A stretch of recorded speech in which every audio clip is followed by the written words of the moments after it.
Hello दोस्तों, नमस्कार। मैं शैलेंद्र कुमार आप सभी का स्वागत करता हूं आपके अपने चैनल एग्री नॉलेज प्लस पर। दोस्तों, आज हम लोग देखेंगे कुछ महत्वपूर्ण किस्में जो कि अभी हाल ही में IIHR और IIRR के द्वारा 2021 में निकाली गई हैं। और ये महत्वपूर्ण वैरायटियां हैं जिनके एग्ज़ाम में आने की अति संभावना है, क्योंकि जो IIRR और IIHR के द्वारा जो वैरायटियाँ निकाली जाती हैं ये अक्सर एग्ज़ाम में पूछी जाती हैं। तो आइए बारी बारी से देखते हैं उन महत्वपूर्ण वैरायटियों को, और साथ साथ हम देखेंगे अन्य कुछ महत्वपूर्ण प्रश्न, और लास्ट में करेंगे जो हमारी लास्ट क्लास हुई थी उसका रिवीजन। आइए इसी के साथ स्टार्ट करते हैं आज का अपना सेशन मोटिवेशनल कोट्स के साथ। मोटिवेशनल कोट्स है, अगर तुम सूरज की तरह चमकना चाहते हो, अगर तुम सूरज की तरह चमकना चाहते हो तो सूरज की तरह जलना सीखो। और ये पंक्तियां जो हैं किसके द्वारा रचित हैं? ये हमारे देश के महान वैज्ञानिक एवं पूर्व राष्ट्रपति डॉक्टर APJ अब्दुल कलाम के द्वारा ये जो पंक्तियां हैं ये लिखी गई हैं। ठीक है, आइए देखते हैं फर्स्ट स्लाइड जो रही आपकी स्क्रीन पर। अर्का पूर्णा किसकी एक महत्वपूर्ण किस्म है जिसे 2021 में IIHR द्वारा निकाला गया है? आप लोग बताएंगे इसका राइट आंसर क्या होगा। अमरूद, मिर्च, लौकी, तरबूज। जी हाँ, इसका राइट आंसर होगा अमरूद। ये जो वैरायटी है ये किसकी है? अर्का पूर्णा। ये एक महत्वपूर्ण वैरायटी है अमरूद की, जो कि इंडियन IIHR का पूरा नाम है Indian institute of horticulture research, और जो कहाँ पे है? बेंगलुरु में है। ये चीज़ भी आप लोग ध्यान रखेंगे। और कुछ और भी महत्वपूर्ण वैरायटियाँ निकाली गई मिर्च की, लौकी की, तरबूज की। आइए इनके बारे में हम विस्तार से अध्ययन करते हैं कि इन वैरायटियों की जो विशेषताएँ हैं वो क्या हैं, और मिर्च, लौकी और तरबूज की जो वैरायटियाँ निकाली गई हैं 2021 में वो कौन कौन सी हैं। आइए देखते हैं।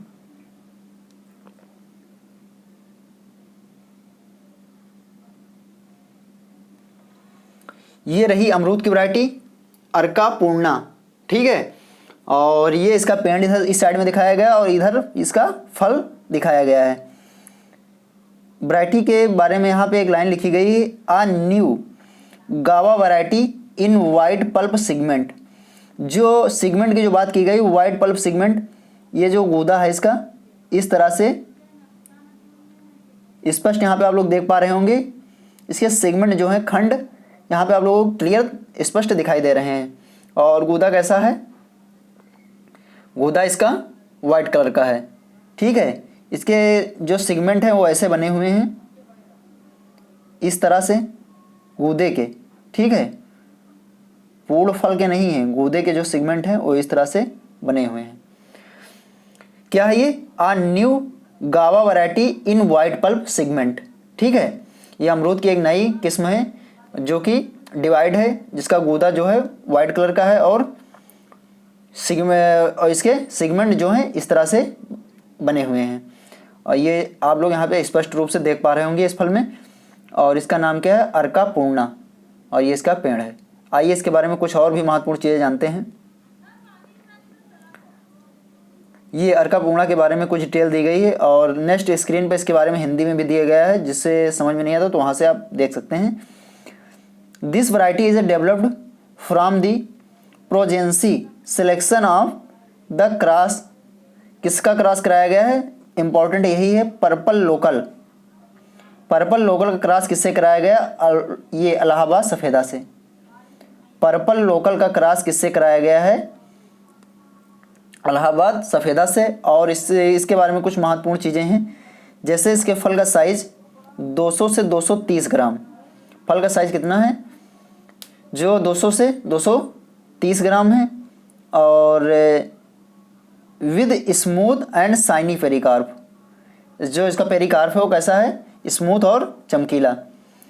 The pulp is a firm white and with thick outer and good flavour.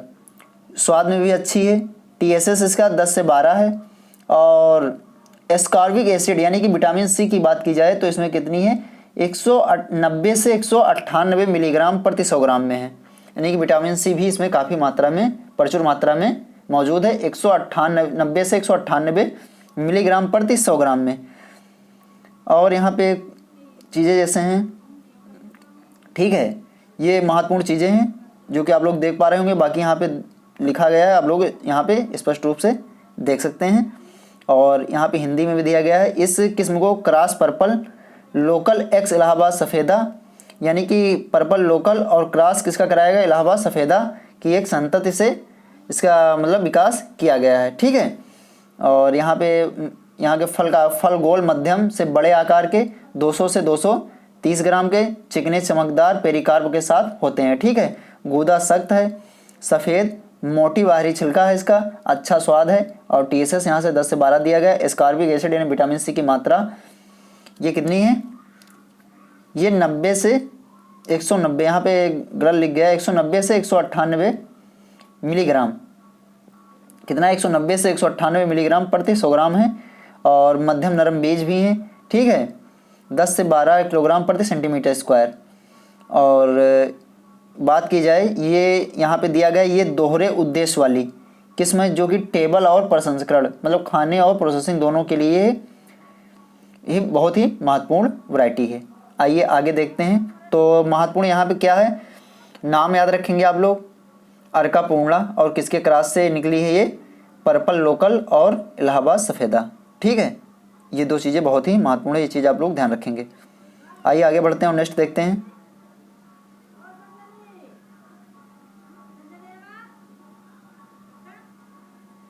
Next दी है मिर्च की वैरायटी जो अभी हमने ऑप्शन में वहाँ पे दिया था, अर्का गगन।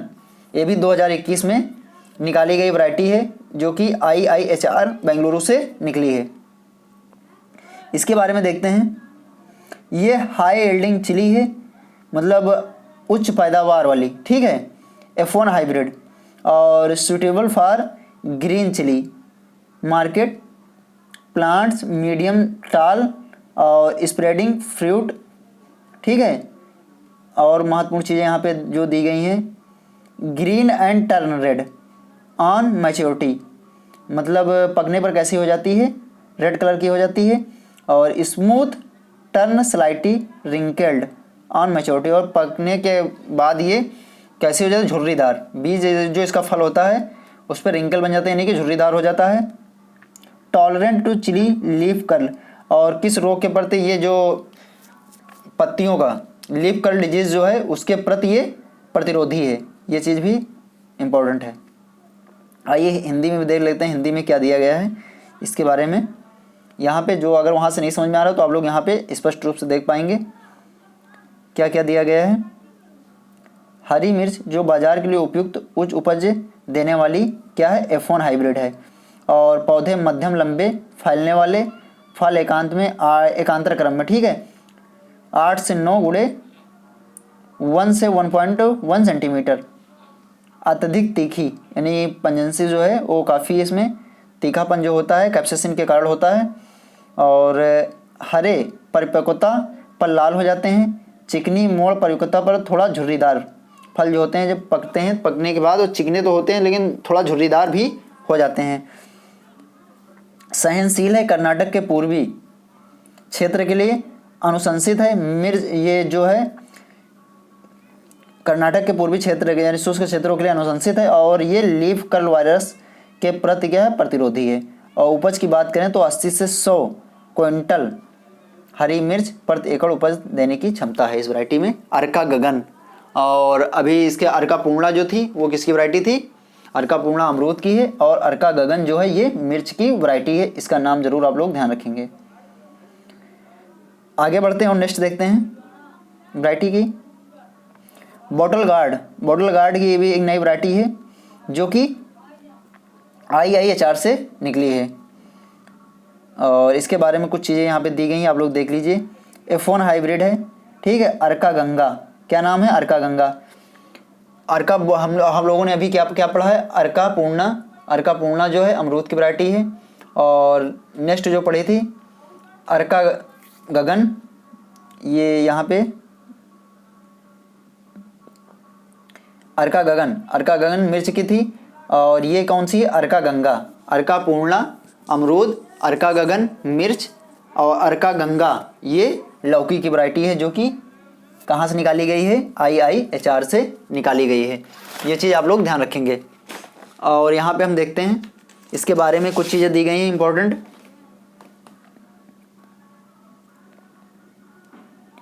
ये F1 hybrid Arka Ganga is a resistant है, यानी कि प्रतिरोधी किसके प्रति? गमी स्टेम ब्लाइट। ये मतलब कद्दू वर्गीय लौकी की फसलों के लिए बहुत ही हानिकारक समस्या होती है, बहुत ही हानिकारक बीमारी होती है, जिसमें क्या होता है आप लोगों ने देखा होगा कि पौधों पे गम निकल आता है, यानी गोंद निकल आता है और पौधे वहीं से सूख जाते हैं। तो इसके प्रति ये, जिसे डिडाइमेला ब्रायोनी भी कहते हैं, इसके प्रति ये रेजिस्टेंट है with a yield potential of 58 tonne per hectare. और उत्पादन की बात करें तो 58 टन पर हेक्टेयर है। फ्रूट इसका जो है ग्रीन एंड ऑबलॉन्ग, जो देखो ये आप लोगों को इसका जो फल का आकार है देखो कैसा है? ऑबलॉन्ग, यानी कि कुछ आयताकार इसका शेप है यहाँ पे, या आयताकार कह सकते हैं, ओवल साइज, ठीक है, ओवल आकार भी कहा जा सकता है इसको, ये ठीक है।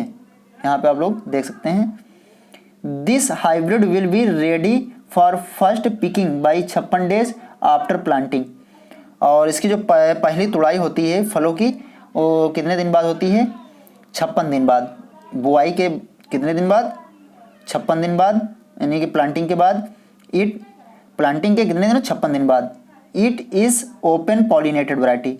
ये कैसी है? ओपन पॉलिनेटेड वैरायटी है। ये भी चीज़ आप लोग ध्यान रखेंगे। आइए आगे देखते हैं नेक्स्ट।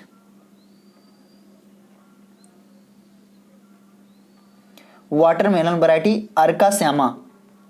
अर्का श्यामा भी ये IIHR से निकली 2021 की महत्वपूर्ण वैरायटी है। इसका जो आकार है वो कैसा है? An ice box segment. Watermelon variety Arka Shyama, ठीक है। और हैज़ डार्क ग्रीनिश ब्लैक, जो इसका बाहरी कलर है वो मतलब गाढ़ा हरे रंग का है।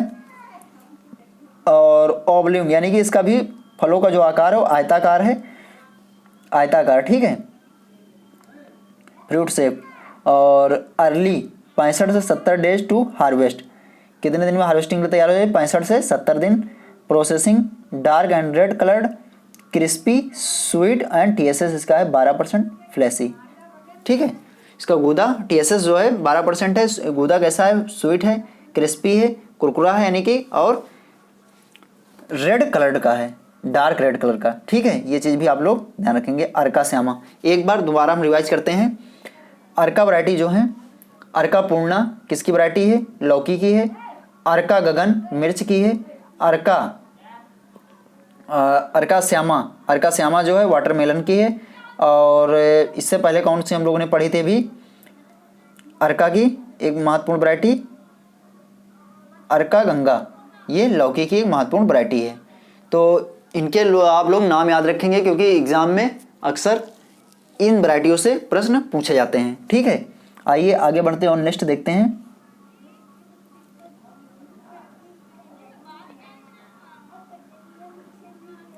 नेक्स्ट है ये IIRR, Indian institute of rice research, ठीक है।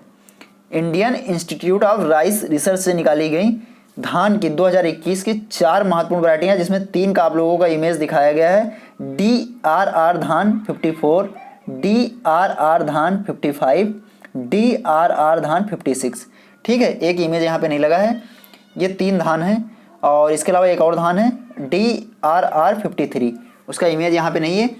तो ये 4 महत्वपूर्ण धान की वैरायटियाँ हैं, जो कि कहाँ से निकाली गई हैं? IIRR, ठीक है, IIRR, Indian institute of rice research. और यहाँ पे हम बात कर लेते हैं इसका पुराना नाम क्या था। इसका पुराना नाम था डायरेक्टोरेट ऑफ राइस रिसर्च। इसका पुराना नाम क्या था? Directorate of rice research. उसी के नाम पर ये शॉर्ट फॉर्म लिखा हुआ है DRR। और इसके संस्थान की बात कर ली जाए तो इसका संस्थान कहाँ है? हैदराबाद में है। ये कहाँ पे स्थापित है? हैदराबाद में। ये ICAR Indian council of agriculture research की एक महत्वपूर्ण संस्था है।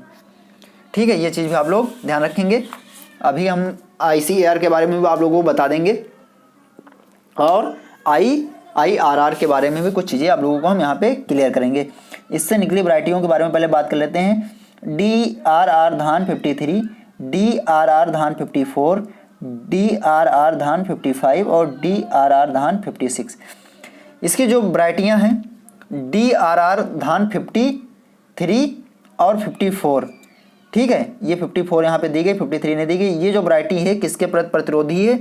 ये बैक्टीरियल ब्लाइट डिजीज जो लगती है धान में उसके प्रति ये प्रतिरोधी है, यानी कि रेजिस्टेंट है। ठीक है, ये चीज़ आप लोग ध्यान रखेंगे।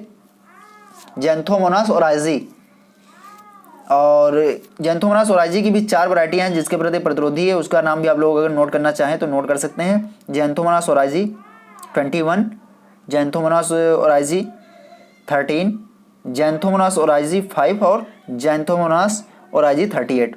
इसके प्रति ये प्रतिरोधी है, यानी कि बैक्टीरियल ब्लाइट डिजीज जो लगती है उसके प्रति एक प्रतिरोधी वैरायटी है। और DRR धान 54, ये दोनों वैरायटियाँ बैक्टीरियल ब्लाइट लीफ के प्रति प्रतिरोधी हैं। और यहाँ पे बात कर लेते हैं अन्य 2 वैरायटी जो इसकी दी गई हैं।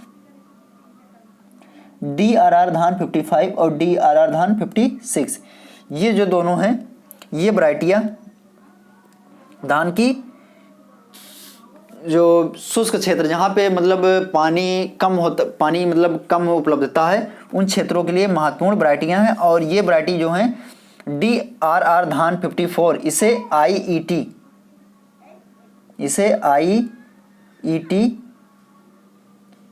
2565-3 भी कहते हैं। ये चीज़ भी आप लोग ध्यान रखेंगे। और दूसरी जो है DRR 55, इसका दूसरा नाम क्या है? IET 26194, ठीक है, ये इसका नाम है। ये चीज़ आप लोग नोट डाउन कर लेंगे। अब हम बात करते हैं इनके बारे में। जो 50, ये तो ब्लाइट डिजीज जो लगती है उसके प्रति प्रतिरोधी हैं। और जो 55 और 56 हैं, ये जो विभिन्न रोग और डिजीज के प्रति प्रतिरोधी किस्में हैं दोनों। जैसे आप लोगों को हम बता दें, जो लगता है इसमें नेक ब्लास्ट धान में जो लगता है, और थ्रिप्स, राइस थ्रिप्स, गालमीज, ठीक है, और लीफ ब्लास्ट। इसके अलावा ये कुछ हद तक जो हैं जो प्लांट हॉपर यानी कि प्लांट हॉपर और स्टेम बोरर लगते हैं उनके भी प्रति प्रतिरोधी किस्में हैं। ठीक है, और ये उन क्षेत्रों के लिए उपयुक्त हैं जहाँ पर पानी की कम उपलब्धता है। ये चीज़ आप लोग ध्यान रखेंगे। अब हम बात करते हैं किसकी? जो ये संस्थान है IIRR।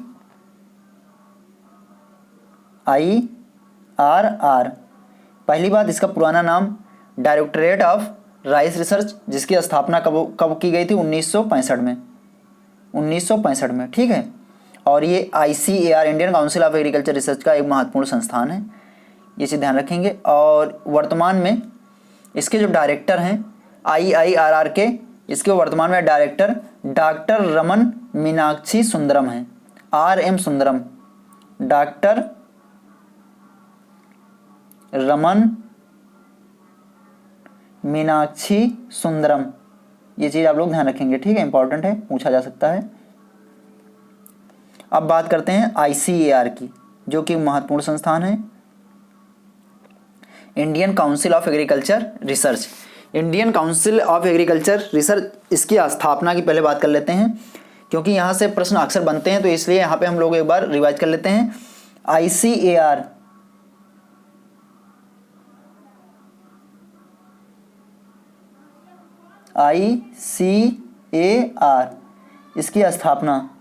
इसकी स्थापना जो हुई थी 16 जुलाई 1929 को होती है। इसकी स्थापना कब होती है? 16 जुलाई 1929 को। और इसका उस समय नाम क्या था? इंपीरियल, आप लोग नोट डाउन करेंगे, imperial council of agriculture research इसका पुराना नाम था। स्थापना 16 जुलाई 1929 को होती है। ठीक है, अब हम बात करते हैं जो इसका प्रेजेंट नेम है, वर्तमान इसका नाम क्या है, Indian council of agriculture research, इसे ICAR कहा जाता है। और इसका जो प्रेसिडेंट होता है, प्रेसिडेंट ऑफ ICAR का जो प्रेसिडेंट होता है वो कौन होता है, केंद्रीय कृषि मंत्री। और वर्तमान में इसके प्रेसिडेंट कौन है, नरेंद्र सिंह तोमर जी इसके प्रेसिडेंट हैं। याद रखेंगे आप लोग, जो कृषि मंत्री होते हैं वही इसके प्रेसिडेंट होते हैं, ये चीज़ आप लोग ध्यान रखेंगे। और इसके बात कर लेते हैं सेक्रेटरी की, इसके वर्तमान में जो डायरेक्टर जनरल हैं, यानी डायरेक्टर हैं ICAR के, वो त्रिलोचन महापात्रा हैं। त्रिलोचन महापात्रा डायरेक्टर कौन है, त्रिलोचन महापात्रा हैं, ये चीज़ भी आप लोग ध्यान रखेंगे। और इसके पहले जो ICAR के महानिदेशक थे वो डॉक्टर BP पाल थे। ये सभी क्वेश्चन एग्जाम में पूछे गए हैं, इसलिए हम यहाँ पे आप लोगों को बता रहे हैं। और जो ICAR ये संस्थान है, ये किसके अंतर्गत कार्य करता है, ये जो संस्थान है ये डेयर नाम की एक संस्था है, उसके अंतर्गत ये डेयर जो है department of agriculture research and education, यानी कि इसका नाम है डेयर, शॉर्ट फॉर्म में डेयर लिखते हैं, department of agriculture research and education, note down करिए। एक संस्थान है DARE, इसी के अंतर्गत ICAR काम करने वाली संस्था है। और डेयर का पूरा नाम क्या है, department of agriculture research and education, और इस हिंदी में से कृषि अनुसंधान एवं विभाग, जो कि कहाँ स्थित है, नई दिल्ली में स्थित है, इसी के अंतर्गत कार्य करती है। और इसकी स्थापना जो होती है डेयर की, ये 1973 में होती है। और ये एक ऑटोनोमस बॉडी यानी कि स्वतंत्र बॉडी है, ठीक है। और कंट्रोल और इसके ये किसके मतलब किस किस को नियंत्रित करती है, ICAR और जितने केंद्रीय कृषि विश्वविद्यालय हैं, जैसे केंद्रीय कृषि विश्वविद्यालय इम्फाल मणिपुर, जो कि पहला केंद्रीय कृषि विश्वविद्यालय भी है, ठीक है, ये चीज़ आप लोग ध्यान रखेंगे, मणिपुर में है केंद्रीय कृषि विश्वविद्यालय मणिपुर इम्फाल। और CAU जो यहाँ पे है केंद्रीय कृषि विश्वविद्यालय झांसी, रानी लक्ष्मीबाई केंद्रीय कृषि विश्वविद्यालय उत्तर प्रदेश झांसी, जिसकी स्थापना 2014 में होती है, उसका भी नियंत्रण यही संस्थान करता है डेयर। और एक केंद्रीय कृषि विश्वविद्यालय पूसा बिहार समस्तीपुर बिहार का है, उसका भी डॉक्टर राजेंद्र प्रसाद केंद्रीय कृषि विश्वविद्यालय, उसका भी नियंत्रण इसी के हाथ में है, ठीक है, डेयर, ये चीज़ आप लोग ध्यान रखेंगे। और इसका जो सेक्रेटरी होता है, डेयर का जो सेक्रेटरी होता है वो ICAR का डायरेक्टर जनरल होता है, ICAR का डायरेक्टर जनरल ही इसका सेक्रेटरी ऑफ डेयर होता है, ठीक है। और प्रेजेंट सेक्रेटरी किसकी बात की जाए तो प्रेजेंट सेक्रेटरी कौन है, जो ICAR के महानिदेशक हैं वही इसके सेक्रेटरी हैं। कौन है महानिदेशक, त्रिलोचन महापात्रा। ये महत्वपूर्ण चीज़ें थी, हमने आप लोगों को ओरली यहाँ पे बता दी हैं, ठीक है। आइए आगे बढ़ते हैं और नेक्स्ट देखते हैं। जितनी चीज़ आप लोगों को मैंने बताई है ये सभी एग्जाम में पूछी जाने वाली चीज़ें हैं, इसलिए आप लोग ये नोट डाउन कर लेंगे। आइए आगे बढ़ते हैं, कुछ यहाँ पे महत्वपूर्ण क्वेश्चन दिए गए हैं, उनके बारे में हम देखते हैं। बेबी कॉर्न का प्रयोग किस अवस्था में किया जाता है, बेबी कॉर्न जो है इसका प्रयोग किस अवस्था में किया जाता है, तो आप लोग बताएंगे सिल्क निकलने के 2 से 3 दिन के अंदर, सिल्क निकलने के बाद 2 से 3 दिन के अंदर, सिल्क निकलने के बाद 15 से 20 दिन के अंदर, सिल्क निकलने के बाद 30 से 35 दिन के अंदर, परिपक्व अवस्था में। आप लोग बताएंगे इसका राइट आंसर क्या होगा। जो बेबी कॉर्न, पहली बात बेबी कॉर्न का संबंध किससे है, मक्का से। और मक्के में जो भुट्टा निकलता है, भुट्टे में जो सिल्क निकलते हैं, सिल्क निकलने के बाद 2 से 3 दिन के अंदर ही इसका प्रयोग कर लेना चाहिए। इसका राइट आंसर क्या होगा, 2 से 3 दिन के अंदर, उसी को बेबी कॉर्न कहा जाता है। और इसका प्रयोग सब्जियां और अन्य प्रोसेसिंग में इसका प्रयोग, प्रसंस्करण के रूप में इसका प्रयोग किया जाता है, सब्जी इत्यादि बनाने में। और इसमें गुणवत्ता की बात करें, पोषक तत्वों की बात करें तो इसमें कैल्शियम, विटामिन और फास्फोरस प्रचुर मात्रा में पाया जाता है। सब्जियों की बात करें, सब्जियों में जो जहाँ पर 21 से 76 मिलीग्राम प्रति 100 ग्राम सब्जी में जो फास्फोरस की मात्रा पाई जाती है, वहीं इसमें लगभग में 86 मिलीग्राम प्रति 100 ग्राम में फास्फोरस की मात्रा पाई जाती है। और ये इसमें प्रचुर मात्रा में विटामिन भी होते हैं और इसके अलावा क्या होते हैं, खनिज लवण भी इसमें पाए जाते हैं। ये चीज़ भी आप लोग ध्यान रखेंगे। ये एग्जाम में पूछा गया क्वेश्चन है बेबी कॉर्न, ठीक है, याद रखेंगे। और नेक्स्ट क्वेश्चन देखते हैं, निम्न में बेबी कॉर्न की किस्म है। यहाँ पे कुछ किस्में दी गई हैं, आप लोग बताएंगे इसमें बेबी कॉर्न की कौन सी किस्म है। हिम 129, मृदुला, गोल्डन बेबी, उपरोक्त सभी। आप लोग बताएंगे इसका राइट आंसर क्या होगा। जी हाँ, इसका राइट आंसर होगा उपरोक्त सभी। हिम 129, मृदुला, गोल्डन बेबी, ये सभी किसकी वैरायटी हैं, बेबी कॉर्न की वैरायटी हैं। और बेबी कॉर्न जो है इसका सर्वाधिक उत्पादन जहाँ कहाँ पे किया जाता है, इसका सर्वाधिक उत्पादन थाईलैंड में किया जाता है। ये चीज़ भी आप लोग ध्यान रखेंगे। आइए आगे बढ़ते हैं और नेक्स्ट देखते हैं। नेक्स्ट क्वेश्चन है, निम्न में कौन एक अरहर की किस्म नहीं है। प्रभात, UPAS 120, मानक, अवरोधी। आप लोग बताएंगे इसका राइट आंसर क्या है। सी हाँ, इसका राइट आंसर है अवरोधी। अवरोधी जो किस्म है ये एक चने की, किसकी है, चने की महत्वपूर्ण किस्म है, जो कि उत्तर प्रदेश के लिए संस्तुत की गई है। उत्तर प्रदेश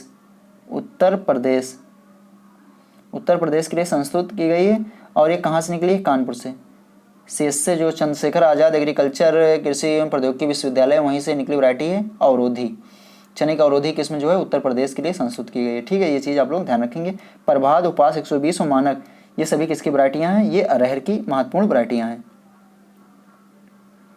आगे बढ़ते हैं और नेक्स्ट देखते हैं, हरित क्रांति शब्द किसके द्वारा दिया गया है। Norman E Borlaug, second MS Swaminathan, और थर्ड है विलियम एस गार्ड, और लास्ट है डॉक्टर अरुण कृष्णा। आप लोग बताएंगे इसका राइट आंसर क्या है। जी हाँ, इसका राइट आंसर है विलियम एस गॉड। इन्हीं के द्वारा हरित क्रांति शब्द दिया गया है। और हरित क्रांति के जनक की बात की जाए तो कौन है, हरित क्रांति के जनक नॉर्मन ई बोरलॉग हैं। और भारत में हरित क्रांति की बात की जाए, भारत में हरित क्रांति के जनक कौन है, डॉक्टर MS स्वामीनाथन है। और लास्ट में दिया गया है डॉक्टर अरुण कृष्णा। ये क्या है, भारत में नीली क्रांति के जनक, यानी कि मत्स्य उत्पादन, नीली क्रांति, ठीक है। नीली क्रांति के जनक कौन है, भारत में नीली क्रांति के जनक डॉक्टर अरुण कृष्णा है। आइए आगे बढ़ते हैं और नेक्स्ट देखते हैं। नेक्स्ट क्वेश्चन है, भारत में हरित क्रांति किस पंचवर्षीय योजना में आई। जो योजना यहाँ पे छूट गई, किस पंचवर्षीय योजना में आई थी, प्रथम, द्वितीय, तृतीय, चतुर्थ। आप लोग बताएंगे इसका राइट आंसर क्या होगा।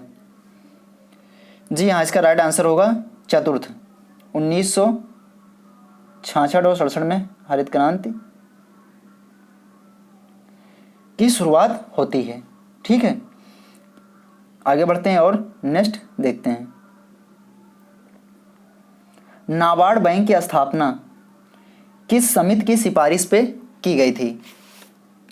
इसके ऑप्शंस हैं, तारेकुंडे समिति, बलवंत राय मेहता समिति, शिवरमन समिति, अशोक मेहता समिति।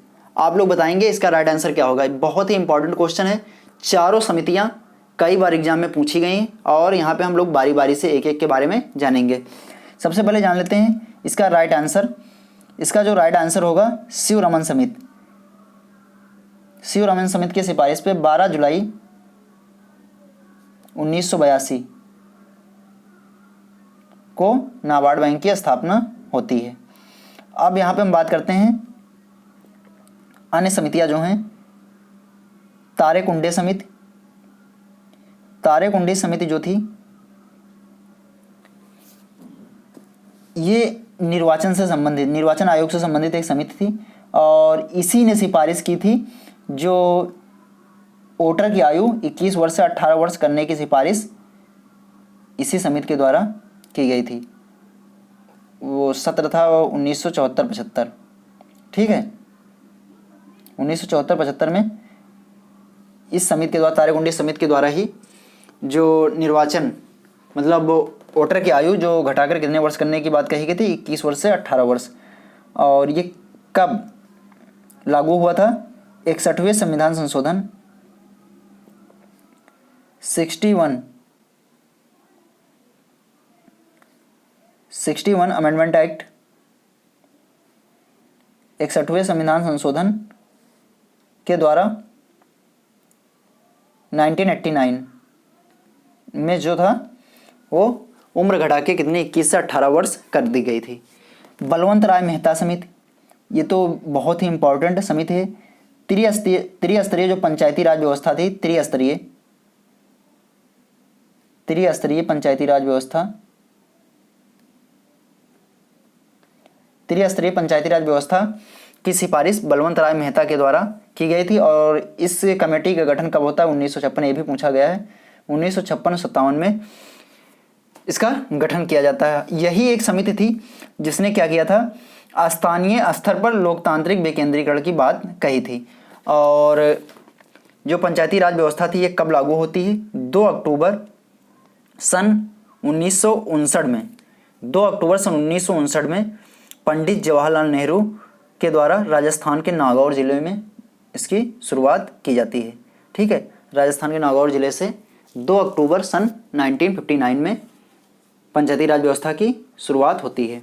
ये चीज़ आप लोग इम्पॉर्टेंट है, नोट डाउन कर लेंगे। और त्रिस्तरीय जो इसके स्तर जो 3 बताए गए थे वो कौन कौन से थे? ग्राम पंचायत, पंचायत समिति और जिला परिषद, ये भी आप लोग ध्यान रखेंगे।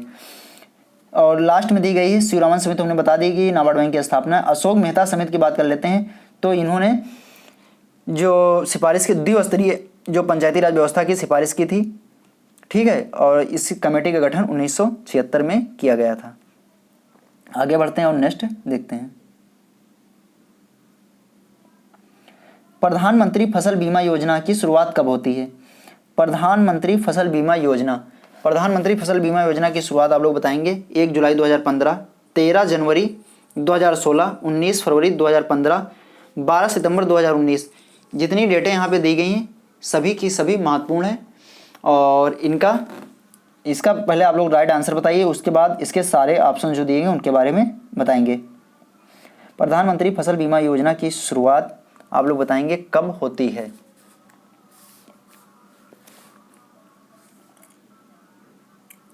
बताइए,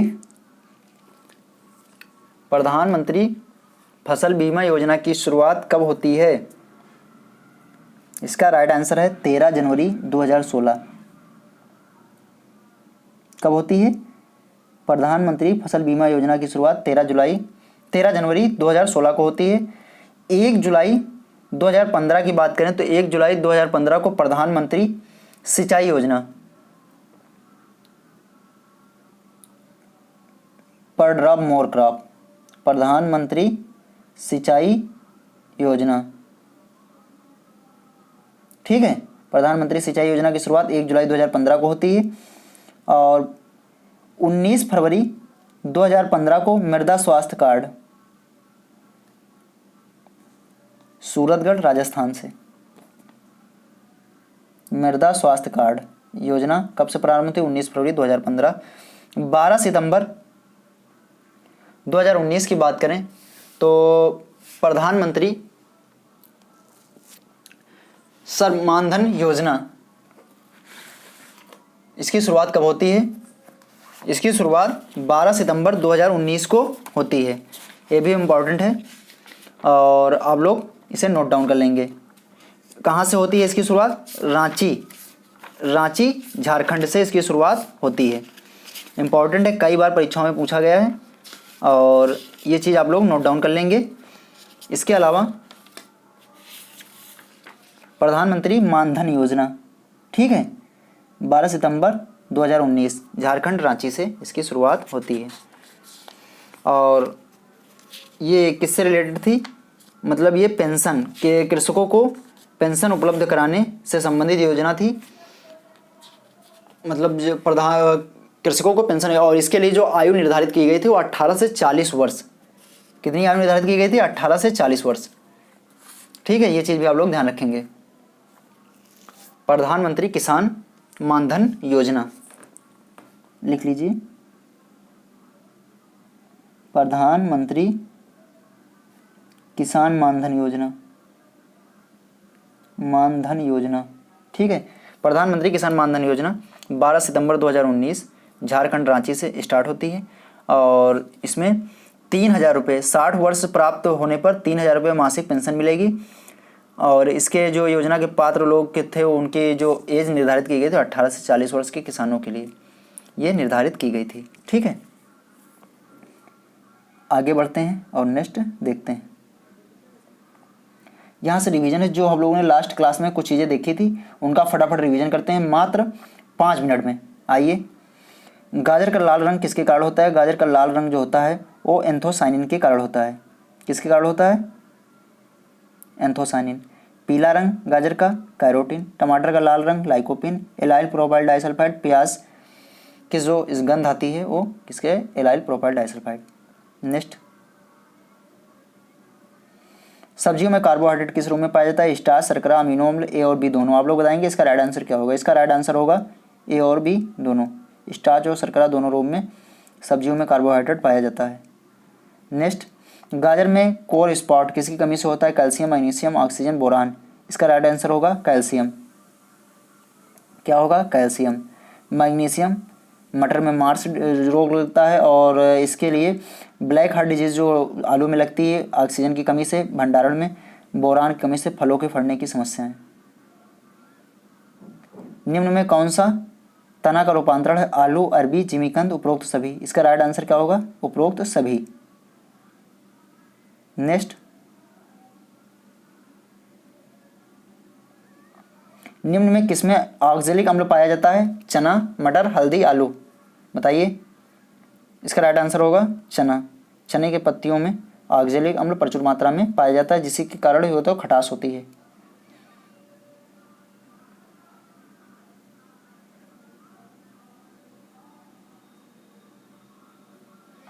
निम्न में से खरीफ प्याज की किस्म जो निर्यात है सर्वाधिक उपयुक्त है? Agrifound dark red, light red, Nashik red, Udaipur 103। आप लोग बताएंगे इसका राइट आंसर क्या होगा? इसका राइट आंसर होगा एग्री फाउंड डार्क रेड, जो कि खरीफ की एक महत्वपूर्ण फसल है और ये निर्यात है तो सर्वाधिक उपयुक्त किस्म है। और एग्री फाउंड लाइट रेड और नासिक रेड इनकी बात की जाए तो ये रबी की प्याज की फसलें हैं और उदयपुर 103 ये भी खरीफ की एक प्याज की फसल है। नेक्स्ट, तोरई का बॉटिकल नेम क्या है? ल्यूफा आकाटुंगुला। ये जो है आकुटेंगुला जो इसकी वैरायटी है किसकी है? और बॉटिकल नेम किसका है? तोरई का, लूफा आकाटुंगुला। ठीक है, और मेमोरिडिया करेंसिया की बात की जाए तो करे ये किसकी है? ये करेले की है। सिट्रुलस लेंटस ये किसकी है? तरबूज। कोकुमिस मेलो, कोकुमिस मेलो की बात की जाए तो ये किसकी वैरायटी है? खीरा। नेक्स्ट, निम्न में प्याज की फैमिली है एमरीलिडेसी, एम्बलीफेरी, मालवेसी, क्रोसीफेरी। इसका राइट आंसर क्या होगा? ए, एमीरिलिडेसी। ठीक है, एम्बलीफेरी ये वैरायटी, जैसे ये जो फैमिली है ये किसकी है? गाजर है और सौंफ इत्यादि धनिया इसकी वैरायटी जो है एम्बलीफेरी। मालवेसी भिंडी, क्रोसीफेरी, क्रोसीफेरी आप लोग बताएंगे कमेंट बॉक्स में, कई बार हम इसके बारे में बता चुके हैं। जैसे कुछ एग्जांपल सरसों और मूली इत्यादि जो हैं ये क्रोसीफेरी कोल क्रॉप्स। नेक्स्ट, मिर्च में चपराहट किसी कारण होती है? कैप्सिसिन, कैप्सेथीन, कैल्शियम ऑक्जेलेट और मेमेटिकोसाइड। इसका राइट आंसर क्या होगा? इसका राइट आंसर होगा कैप्सिसिन, जो लाल रंग होता है कैप्सेथीन। कैल्शियम ऑक्जेलेट के कारण जो स्वाद उसका आता है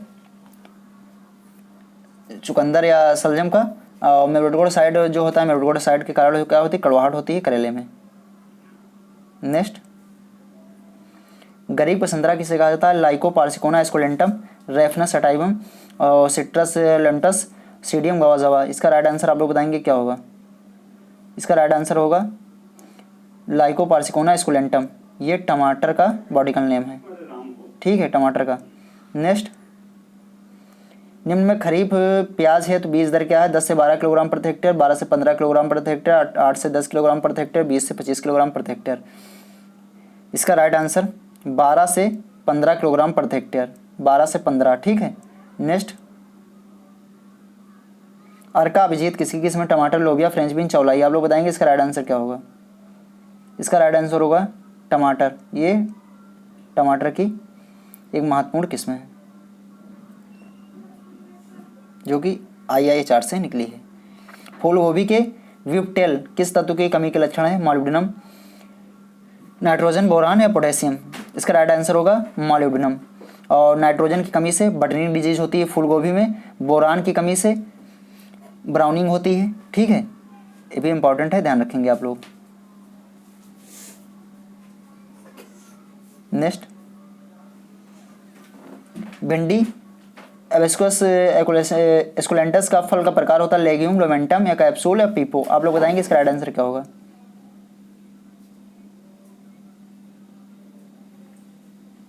इसके फल का प्रकार जो होता है वो कैप्सूल होता है। लोमेंटम जो फल का प्रकार होता है ये किसका होता है? जिससे मूंगफली और मिली। लेग्यूम मटर, सेम इत्यादि। पीपो ये कुकुरबिटेसी कुल की जो सब्जियां फल होते हैं उनका। निम्न में से किस सब्जी में सर्वाधिक रेटिनॉल पाया जाता है? देसी पालक में, बीट लीफ में, धनिया की पत्तियों में, मेथी की पत्तियों में? इसका राइट आंसर क्या होगा? Beat leaf. बीट लीफ में सर्वाधिक रेटिनॉल पाया जाता है, यानी कि विटामिन ए पाया जाता है। नेक्स्ट, ट्रक गार्डनिंग का तात्पर्य ट्रक के ऊपर खेती करना, चलती फिरती खेती करना, सब्जियों के दूर दराज में निर्यात हो ट्रक का प्रयोग करना, उपरोक्त सभी? इसका राइट आंसर होगा सब्जियों के दूर दराज में निर्यात है तो ट्रक का प्रयोग करना। ठीक है, इसमें ऐसी सब्जियों को उगाया जाता है जो कि शीघ्र खराब नहीं होती हैं। वर्षा उपहार पीला मोज़ेक प्रतिरोधी किस्में? Abelmoschus, esculentum, solanum, melongena, lagenaria, siceraria, citrus lanatus? आप लोग बताएंगे इसका राइट आंसर क्या होगा? इसका राइट आंसर होगा एबिल मॉस्कस एस्कुलेंटम, भिंडी की एक महत्वपूर्ण किस्म है। नेक्स्ट, ठीक है, आज के सेशन में यहीं तक दोस्तों। अगर आपको ये वीडियो पसंद आया हो तो कृपया इसे लाइक करना, शेयर करना और अपने दोस्तों को। ठीक है, और जो नेक्स्ट क्लास है वो हम अगले दिन कंटिन्यू करेंगे। ठीक है दोस्तों, देखने के लिए बहुत बहुत धन्यवाद।